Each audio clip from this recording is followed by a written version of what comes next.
नमस्कार साथियों, Rao Hindi study YouTube channel में आपका स्वागत है। आज से हम जो है सामान्य हिंदी की जानकारी जो है शुरू कर रहे हैं। सामान्य हिंदी में हम सबसे पहले वर्ण, फिर शब्द, पद और वाक्यों की जानकारी प्राप्त करेंगे। तो सबसे पहले शुरू करते हैं आज हम वर्णों के बारे में जानकारी।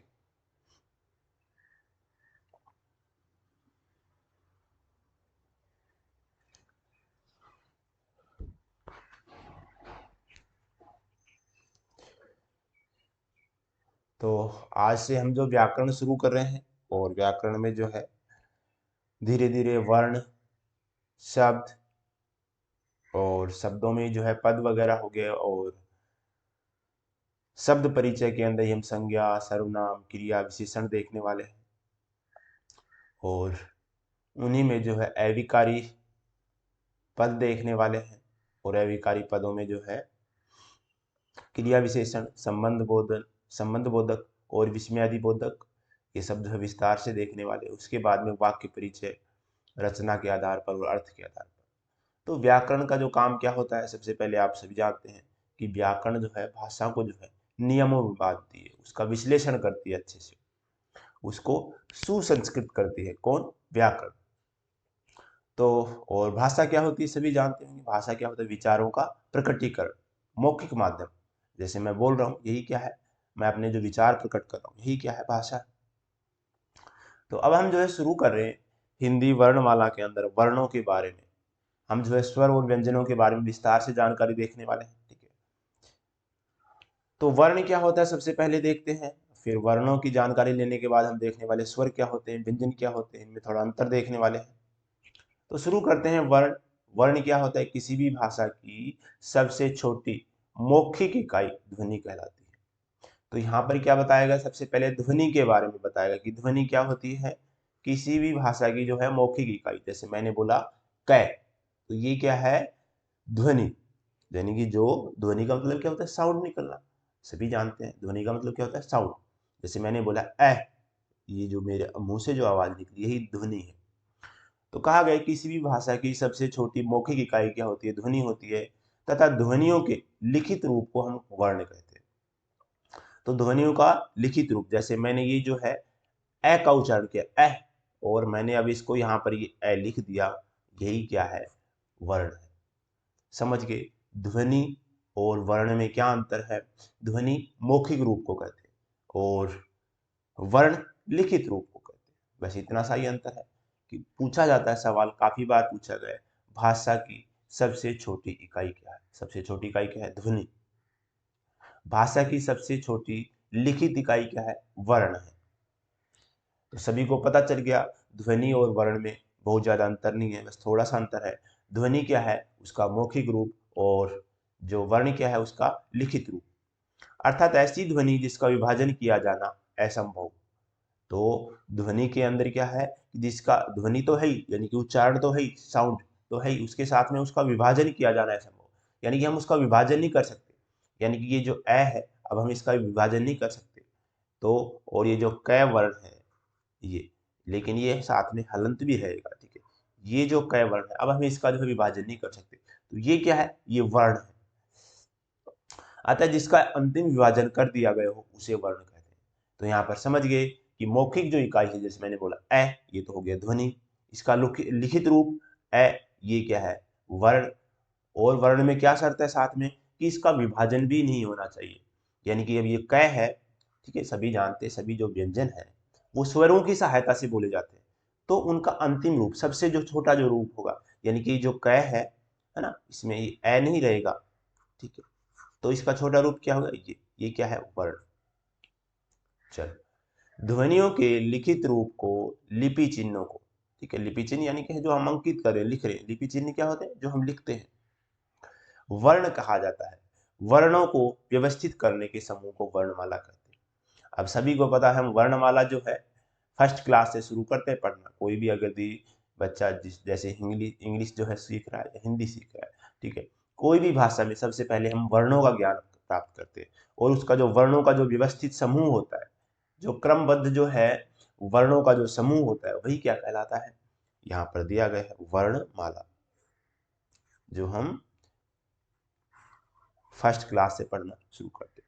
तो यहाँ पर बताया गया कि ध्वनियों के लिखित रूप को ही हम क्या कहते हैं, वर्ण कहते हैं, और वर्णों के व्यवस्थित समूह को या क्रम से समूह को क्या कहेंगे, वर्णमाला कहेंगे। जैसे हिंदी भाषा में उदाहरण के तौर पे ए, ई, उ, क, ख, ट और घ, ये जब मैं बोल रहा हूं तो ये क्या होगी, ध्वनि होगी, ठीक है। ए ध्वनि है, ई ध्वनि है, लेकिन जैसे ही मैंने ए लिख दिया ये क्या हो गया, वर्ण, ये भी क्या है, लिख दिया वर्ण, ऊ वर्ण हो गया। मैं बोल रहा हूं तो क्या होगी, ध्वनि, और लिख रहा हूं तो वर्ण। क, तो समझ गए होंगे यहाँ पर दो चीजें आई हैं, ध्वनि और वर्ण। और वर्ण की परिभाषा होती क्या है, ठीक है। वर्ण जो है आपको सामान्य जानकारी होनी चाहिए, जो कंपटीशन वगैरह है उनमें पूछा जाता है, और सीबीएसई में जो है ये वर्णमाला का ज्ञान होना चाहिए, जो है फर्स्ट क्लास ही बच्चों को वर्णमाला का जो है ज्ञान सिखाया जाता है। तो ध्वनि और वर्ण में थोड़ा अंतर देखा हमने, और वर्ण क्या होता है, ध्वनि का ये लिखित रूप, जो भी हम जो लिख रहे हैं वर्ण, यही क्या है, और वर्ण, इनका व्यवस्थित क्रम वर्णमाला कहलाता है। हिंदी वर्णमाला में कुल कितने वर्ण होते हैं, सामान्य सा सवाल है, बहुत ज्यादा मुश्किल नहीं है। तो हिंदी वर्णमाला में कुल कितने वर्ण होते हैं, 52। हम देखने वाले हैं कैसे होने वाले हैं ये 52, ठीक है, स्वर और व्यंजन मिलाकर के। अब आपको जो है आपके मन में सवाल होना चाहिए कि साथ में स्वर कितने होते हैं और व्यंजन कितने होते हैं। हिंदी वर्णमाला में मूल वर्ण कितने होते हैं, 44, ये भी देखने वाले हैं। 11 यहाँ पर क्या हो गए, स्वर, और 33 क्या हो गए, व्यंजन। तो यहाँ पर मैं लिख देता हूँ, इसमें जो है मूल वर्णों में जो स्वर हैं वो तो है 11, प्लस में जो है व्यंजन कितने हैं, 33। नीचे दिया गया है हिंदी वर्णमाला में मूल व्यंजन की बात की गई है, तो वो कितने हैं, 33। देखते हैं नीचे कैसे कैसे 52 वर्ण हो रहे हैं, और कैसे कैसे ये जो मूल व्यंजन है इनको हम आगे विस्तार से देखने वाले। तो स्वर हो गए सबसे पहले 11, सभी जानते हैं। अयोगवहा, अयोगवहा क्या होते हैं आपको पता होना चाहिए, आगे फिर से आने वाला है ये। अयोगवहा होता है अंग और अह, ठीक है, ये अनुस्वार हो गया और ये विसर्ग हो गया, ये दोनों क्या है, अयोगवहा। अयोगवहा क्या होते हैं, जिनका न तो जो है योग स्वरों के साथ है, न व्यंजन के साथ है, फिर भी यह दोनों के साथ जो है अपना संबंध स्थापित करता है, अपनी ध्वनि को स्थापित करता है। तो ए मतलब कि नहीं है, योग किसके साथ नहीं है, न तो इसका योग स्वरों के साथ है न व्यंजनों के साथ, फिर भी ये अपनी ध्वनि इनके दोनों के साथ में वहन करता है। यानी कि जो अंग और जो विसर्ग है, ठीक है, ये कहीं ना कहीं स्वर और व्यंजनों के साथ मेल तो होता है इनका। मूल व्यंजन 33 होते हैं, कौन कौन से होते हैं आगे विस्तार से देखने वाला है, लेकिन फिर भी एक बार मैं बता दे रहा हूँ। क वर्ग हो गया, क ख ग घ ए, ठीक है, तो ये हो गया क वर्ग। इसके बाद में च वर्ग, च छ ज झ ञ, ये च वर्ग हो गया। इसके बाद में आता है ट वर्ग, ट ठ ड ढ ण, और इसके बाद में त वर्ग, त थ द ध न, और इसके बाद में आता है प वर्ग, प फ ब भ म। तो ये क्या होते हैं, 25 जो है वर्ण होते हैं, यहाँ तक 5 5 सभी जानते हैं। क वर्ग में 5 हो गए, च वर्ग में 5 हो गए, ट वर्ग में 5 हो गए, त वर्ग में, और ऐसे ही प वर्ग में। तो ये जो पांच वर्णों के 5 वर्ग बनते हैं, तो ये कितने जो है हो जाते हैं 25 वर्ण। इन्हीं को क्या कहते हैं, वर्गीय स्पर्शी वर्ण भी कहते हैं। 25 के साथ में ही जो है हमारे जो अंतस्थ य र ल व, तो ये क्या होते हैं, अंतस्थ वर्ण। और इसी के साथ में 4 वर्ण होते हैं, उष्म, श श श और है, ठीक है। तो ये जो श है इनका क्रम भी पूछा जाता है, वैसे आगे आने वाला है, ठीक है। ये इन श का क्रम रहता है, ठीक है। सबसे पहले ये जो आप दो वाला श यानी कि तालव्य वाला श, उष्म और श दंत श, तो ये जो तीनों जो श है ये दंत श है। तो यहाँ पर जो है इनका क्रम भी ध्यान रखेंगे, ठीक है, आगे बाकी हम लोग और देखने वाले हैं, तो इनका क्रम भी ध्यान रखेंगे। और इसके साथ में है, ये क्या हो गए ऊष्म वर्ण 4, और ये 4 जो अंतस्थ कौन से हैं, जो अभी मैंने बताया ये रे ले वे, ठीक है। ये 4 कौन से हैं, ये रे ले और वे। तो 25, तो ये हो गए 4, ये हो गए 29 और 4 33। यही क्या है हमारे मूल व्यंजन है, ठीक है। इसके अलावा जो 4 जो है संयुक्त वर्ण चलते हैं, ठीक है, उनका हम विस्तार से अध्ययन करने वाले हैं आगे, जो क्षय, त्रय, ज्ञ और श्रय। और जो संयुक्त व्यंजन है ये मैंने बताया अभी 4 है, ठीक है, क्षय, त्रय, ज्ञ और श्रय। और उच्छिप्त व्यंजन होते हैं, उच्छिप्त व्यंजन यहाँ पर 2 बताए गए हैं, ताड़न जाति, इन्हीं को कहते हैं यहाँ पर डे के नीचे, ठीक है। ये क्या है ताड़न जात वर्ण, इन्हीं को द्विगुण वर्ण भी कहते हैं, इन्हीं को द्विस्पर्शी भी कहते हैं। देखते हैं कौन कौन से हैं ये, बताइए आप लोग।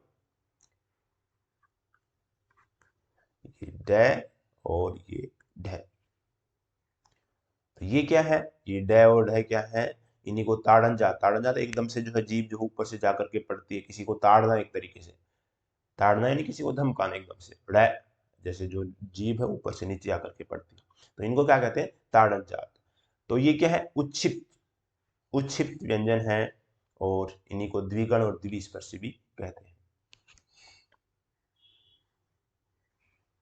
यहाँ पर वही जो 2 सवालों के बारे में तो हमने पीछे बात की है, देखते हैं बाकी जो 2 बच गई वो भी देखते हैं। हिंदी भाषा की सबसे छोटी इकाई की बात करेंगे तो हम क्या कहेंगे, ध्वनि।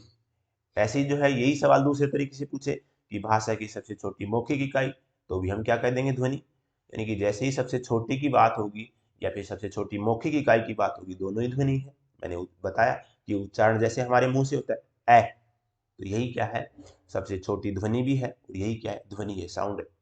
और भाषा की सबसे छोटी लिखित इकाई, यानी कि जैसे ही हमने ए को लिख दिया, यही क्या है वर्ण है। ऐसे ही जो है क लिखित भी है और ये सबसे छोटी भी है। भाषा की सबसे छोटी सार्थक इकाई, जब सार्थकता की बात करेंगे यानी कि उसका कुछ स यानी कि साथ में, इसमें जो है ये जो सार्थक शब्द है इसमें जो स यानी कि साथ में, और अर्थ, और क यानी कि करने वाला, यानी कि ऐसी जो है सबसे छोटी इकाई जो अर्थ के साथ हो या जिसका कुछ ना कुछ अर्थ निकलता हो, वही क्या कहलाएगी सार्थक। तो सार्थक क्या होते हैं, शब्द होते हैं। यानी कि हमने हमने कहा कि आ, जा, ठीक है, भाग, ये क्या है शब्द है। ऐसे ही जो है कोई भी संज्ञा शब्द होता है, सर्वनाम शब्द होता है, उसका कहीं ना कुछ अर्थ जरूर निकलता है। तो भाषा की जो है सबसे छोटी सार्थक इकाई की बात होगी तो हो जाएगा शब्द। तो इनमें जो है कंफ्यूजन नहीं होना है, सबसे छोटी इकाई की बात होगी तो ध्वनि, सबसे छोटी लिखित इकाई तो वर्ण, और सबसे छोटी सार्थक इकाई यानी कि अर्थ के साथ तो शब्द। भाषा की पूर्णतम इकाई यानी कि जो है हम कोई भी अपनी बात जो कहना चाहते हैं पूरी, है ना, वो किसी एक शब्द में नहीं कह सकते। हमने कहा कि राम, ठीक है, हमने किसी को बुलाया जो है राम कह तो दिया कि उसका नाम है राम, लेकिन उससे पता नहीं चल रहा कि आप क्या कहना चाह रहे हो, ठीक है। मैंने ऐसे ही कहा कि राम इधर आओ, ये एक वाक्य भी हो गया पूरा, और उससे पता चल रहा है कि मैंने क्या कहा, यानी कि मेरा पूरा जो भाव या जो विचार है पूरे किसके माध्यम से प्रकट हो रहे हैं, वाक्य के माध्यम से। इसीलिए भाषा की पूर्णतम इकाई किसको कहा गया है, वाक्य को। फिर से एक बार देखना चाहो देख सकते हो अंतर, भाषा की सबसे छोटी इकाई ध्वनि, जो हम उच्चारण करें तो इसी को कह सकते हैं भाषा की सबसे छोटी इकाई या सबसे छोटी मौखिक इकाई। इसके बाद में जो लिखित इकाई है वो होती है वर्ण, मैंने बार बार बताया लिखित रूप को। भाषा की सबसे छोटी सार्थक इकाई क्या होती है, शब्द, यानी कि जिसका कुछ ना कुछ अर्थ निकलना चाहिए, वो क्या है शब्द। लेकिन भाषा की पूर्णतम इकाई जिसके माध्यम से हम अपने पूरा जो है विचार एक बार में प्रकट कर सकते हैं, हमारा जो भाव है वो प्रकट कर सकते हैं कि हम क्या कहना चाह रहे हैं, वो क्या है वाक्य।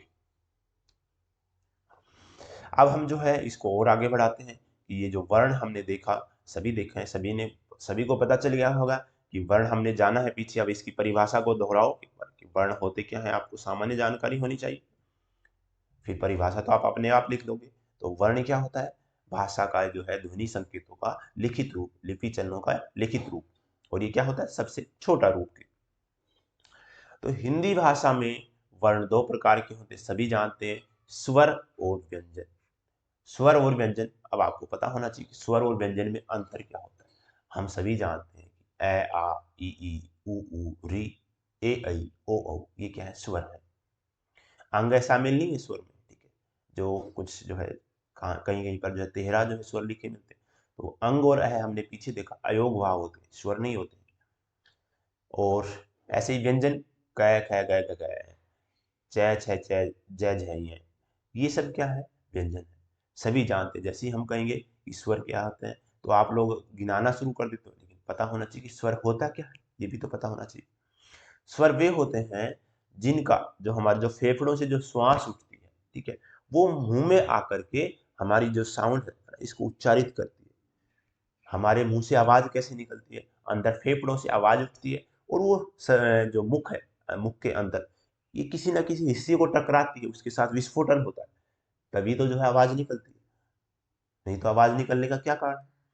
ऐसे ही जो है अगर दी जो है हवा कहीं पर हमारे फेफड़ों से हवा उठेगी और वो कहीं पर टकराएगी नहीं तो आवाज नहीं निकलेगी, ठीक है। ऐसे हम करेंगे तो केवल जो है हवा निकलेगी। लेकिन हमारी जीभ कहीं पर उठेगी या कोई जो हवा है वो दांत के टकराएगी, कोई ऊपर तालू के टकराएगी, कोई कंठ में टकराएगी, तो कहीं ना कहीं वो जो हवा है वो टकराती है, उससे जो है वर्णों का जो है विस्फोटन होता है, वर्णों का जो है जो ध्वनि है अंदर से निकलती है। तो यहाँ पर ये बताया गया कि स्वर में क्या होता है कि जो फेफड़ों से जो हवा उठती है वो सीधी मुंह से आ जाती है, लेकिन जीभ वगैरह के कहीं कहीं टकराती है, लेकिन बाकी जो साइडों का जो हिस्सा है उससे नहीं टकराती। लेकिन व्यंजन क्या होता है? व्यंजन वे वर्ण होते हैं जो फेफड़ों से जो जो है जो हवा उठती है, जो प्राण यानी कि जो वायु उठती है फेफड़ों से, वो कहीं ना कहीं टकराती है, कहीं दांत को टकराएगी, कहीं कंठ में जो है इधर उधर टकराएगी, कहीं ऊपर तालू वाले हिस्से में टकराएगी। तो ये क्या होती है? कहीं ना कहीं टकराती है। यही क्या है? इनमें अंतर है स्वर और व्यंजन में।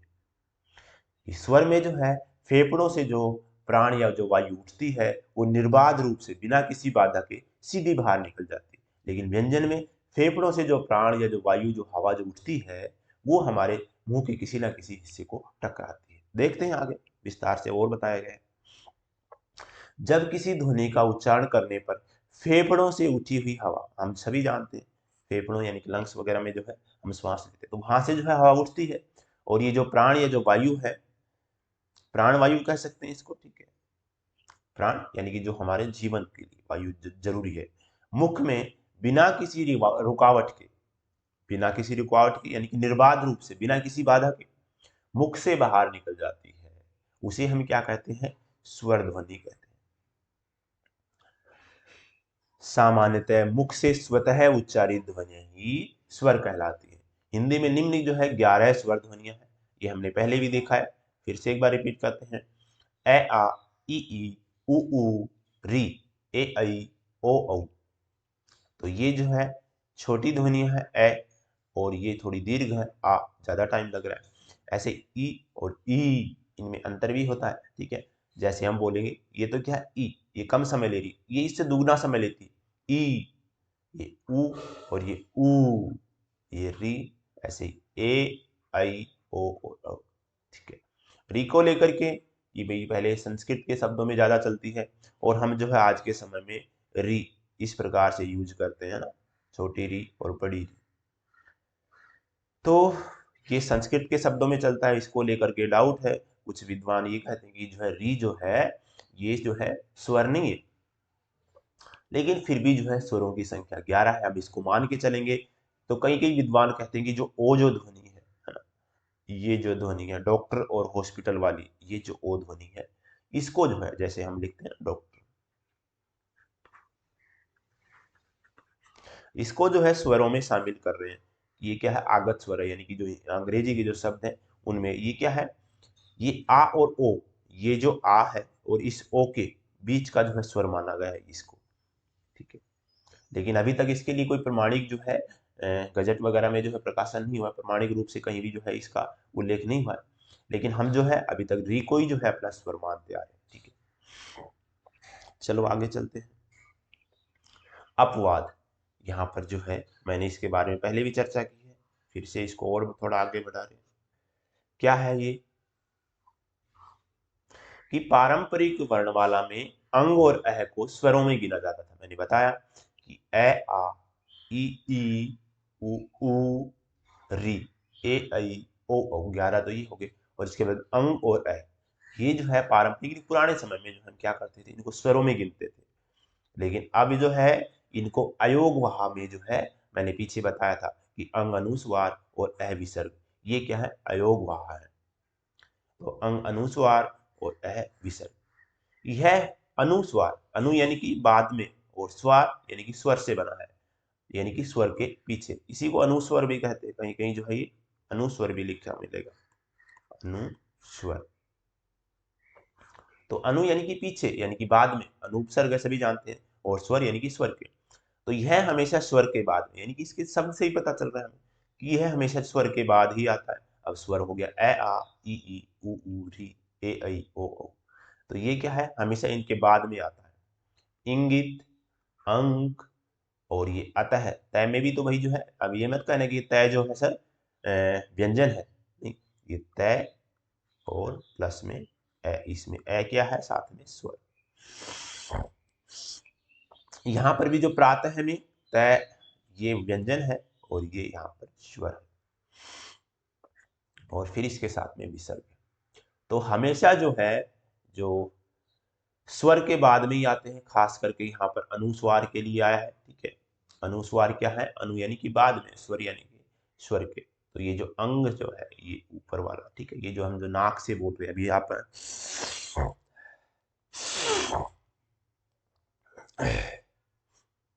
ये जो है अनु यानी कि बाद में, और स्वर यानी कि स्वर के। सभी को पता चल गया हो गया। ये जो है क्या होता है, पंचम वर्ण आता है यहाँ पर। ठीक है, चलो। विसर्ग का प्रयोग हिंदी में प्रचलित संस्कृत शब्दों में ही होता है। ठीक है, यानी कि तत्सम जो शब्द होते हैं, तत्सम शब्द भी होते हैं जो संस्कृत से ऐसे के ऐसे आए हैं, और तद्भव जो संस्कृत के जो तत्सम शब्द है उसका कहीं ना कहीं कुछ रूपांतरण हो गया, तो वे तद्भव कहलाते हैं। तो विसर्ग का प्रयोग हम हिंदी में जो है प्रचलित संस्कृत शब्दों में से होता है।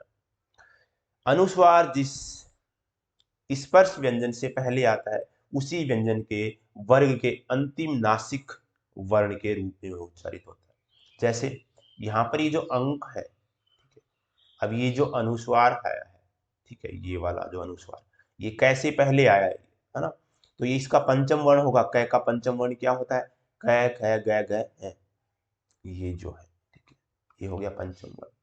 ऐसे ही अगर दी यहाँ पर होता, यहाँ पर अगर दी कोई टय वर्ण होता, ठीक है, तो टय ठ डै ढ ण, टय का पांचवा वर्ण न, ये क्या होता है, न का जो है उच्चारण होता है यहाँ पर। ठीक है, तो अगर दी हम इसको अनुस्वार को, इसको अनुस्वार को हटा करके क्या कर सकते हैं, इसका पंचम वर्ण लिख सकते हैं। तो हम इसको कैसे लिख सकते हैं, अंक।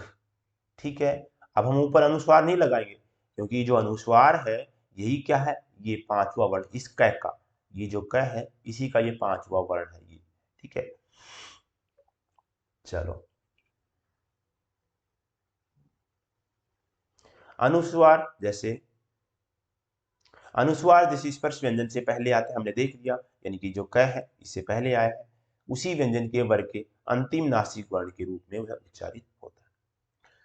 अब जो स्वरों का विभाजन है, ठीक है, भले ही जो है नीचे की क्लासों के बच्चे, यानी कि 6, 7, 8 वाले भले ही जो है इसको याद ना रखें, लेकिन कंपटीशन के बेस पे इससे सवाल काफ़ी उठते हैं, चाहे सीटेट हो, चाहे जो है आरपीएससी के कोई भी हिंदी का एग्जाम हो जहाँ पर हिंदी आने वाली है, चाहे यूपीएससी हो, चाहे जो है डीएसबी हो, या फिर हरियाणा, चाहे उत्तर दक्षिण, कहीं पर भी जो है अगर हिंदी का पेपर आ रहा है तो इनसे जो है सवाल उठते हैं आपको, कि जो स्वरों का जो मात्रा काल है, उच्चारण, जिह्वा, ठीक है, मात्रा काल यानी कि समय, यानी किसी भी जो है स्वर का उच्चारण करना है तो उसमें कितना समय लग रहा है, थोड़ा या ज्यादा, ऐसे ही उसका उच्चारण कैसे हो रहा है, जिह्वा की स्थिति, अग्र में, मध्य में, पश्चिम में, कहाँ पर उससे हवा टकरा रही है, होठों की कैसी आकृति होती है, मुख की आकृति, इसके आधार पर अनेक प्रकार से स्वरों का वर्गीकरण जो है किया गया है।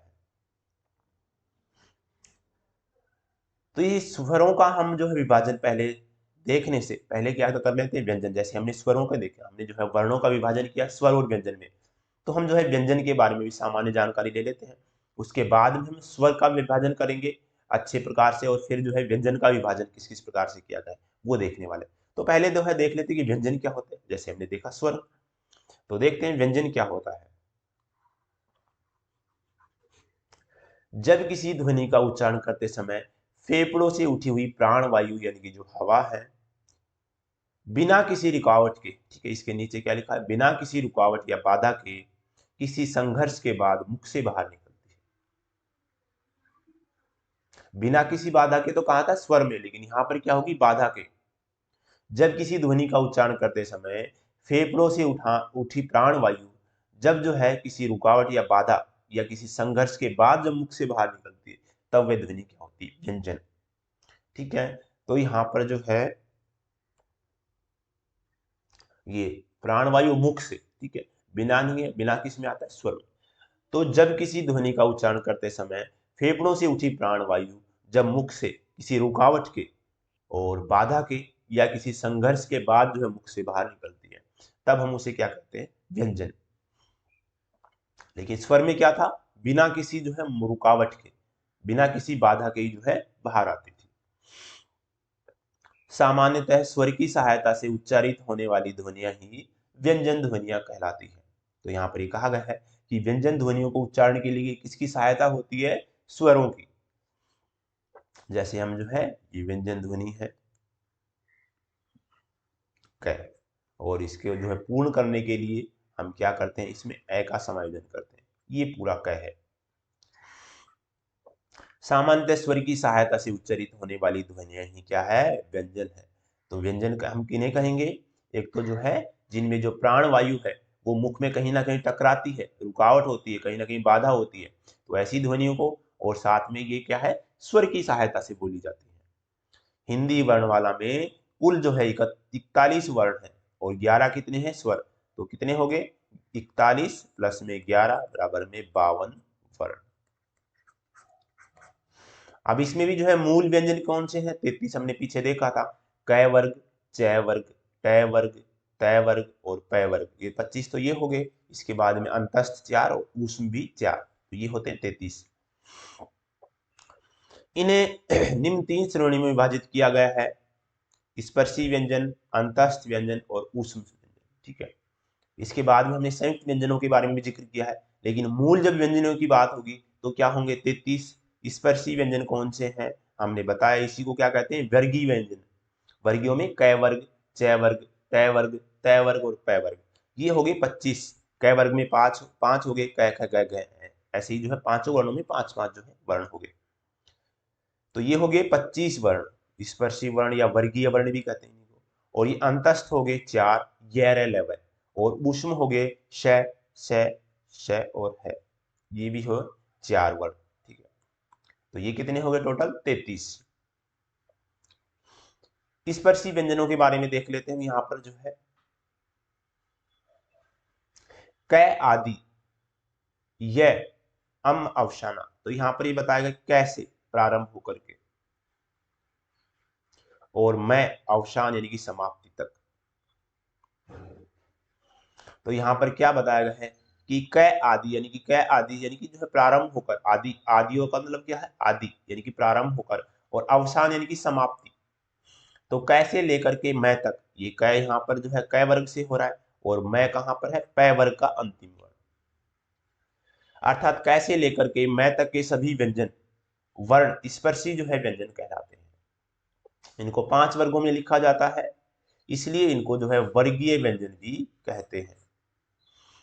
तो क वर्ग में सभी जानते हैं, हमने पहले भी देखा है, क, ख, ग, घ और ऐ। च, छ, ज, झ और य, ये च वर्ग में हो गए। ट वर्ग में ट, ठ, ड, ढ और ण, ये वर्ग में। अब मैं आगे जो है आपको कहूंगा कि क वर्ग में कौन से जो है वर्ण आते हैं, तो आपको पता होना चाहिए क वर्ग में कौन से आते हैं, क, ख, ग, घ, य। च वर्ग में च, छ, ज, झ, य। ट वर्ग में ट, ठ, ड, ढ, ण, और त वर्ग में हो गए त, थ, द, ध, न, और प वर्ग में हो गए प, फ, ब, भ, म। तो आपको ये पता होना चाहिए कि वर्गीय व्यंजन कौन से हैं, क वर्ग में कौन सा आता है, च वर्ग में कौन सा आता है, ट वर्ग में कौन सा आता है। अंतस्थ व्यंजन, अंतस्थ व्यंजन हमने पीछे भी देखा है, मैंने बताया था वहां पर, य, र, ल, व अंतस्थ है, और ऊष्म व्यंजन कौन से हैं, श, श, स और है। संयुक्त वर्ण कौन से हैं, क्ष, त्र, ग और श। अब ये कौन कौन से जो है किस किस के मेल से बनते हैं, भाई संयुक्त का मतलब क्या है, मिल करके बने हैं। संयुक्त का मतलब क्या होता है, किसी चीज को मिलाना। तो यहाँ पर क्या किया गया है, इन दो वर्णों को जो है आपस में मिलाया गया है। कौन कौन को मिलाया गया है, किन किन को मिलाया गया है, देखते हैं। जिन वर्णों को कई वर्णों से जोड़ करके जो है बनाया जाता है, तो उन्हें क्या कहते हैं? संयुक्त वर्ण कहते हैं। हिंदी वर्णमाला में निम्नलिखित 4 वर्णों को संयुक्त वर्ण कहा जाता है। कौन कौन से? क्ष, छ का उच्चारण ये जो है छ नहीं है, कुछ कोई बच्चे जो है छ ये नहीं है, ये ठीक है, ये छ अलग है, छ छाता वाला। इसको क्या बोलते हैं? कै और श। क्ष क्या बोलते हैं हम इसको? क्ष, क्षत्रिय। भाई जैसे ही तो बोलते हैं छाता, छा तो ये बनता है छ, तो इसका शुद्ध उच्चारण क्या होगा? क्षत्रिय। कै और से, ये कै और से ऐसे मिल करके जो हम इसको बोलते हैं, तो क्या बोलेंगे?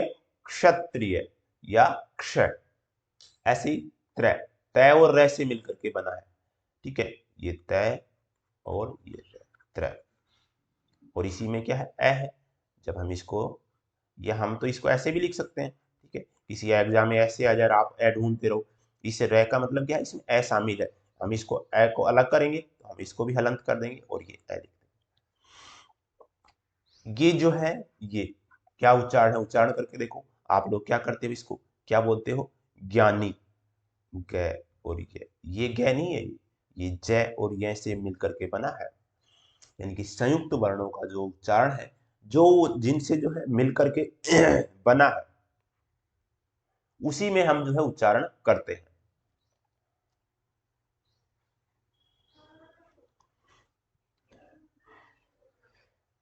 और श्रेय, श और र से, तो जैसे जो ज्ञानी है, ठीक है, ये ज्ञानी है, ये जय और ये, तो हमें जय और ये से उच्चारण करना चाहिए अगर शुद्ध उच्चारण है तो। ज्ञानी, ठीक है, जैसे संज्ञानी, संज्ञा, ये ठीक है, जय और ये से उसको उच्चारण करना, संज्ञा।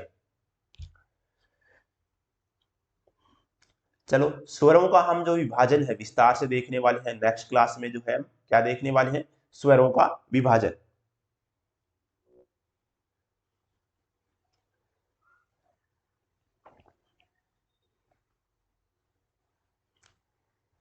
तो सभी को अगर ये वीडियो पसंद आती है तो चैनल को लाइक करें, सब्सक्राइब करें। धन्यवाद साथियों। नेक्स्ट क्लास में हम जो है स्वरों का विभाजन करेंगे विस्तार से, उसके बाद में व्यंजनों का विभाजन। धन्यवाद साथियों।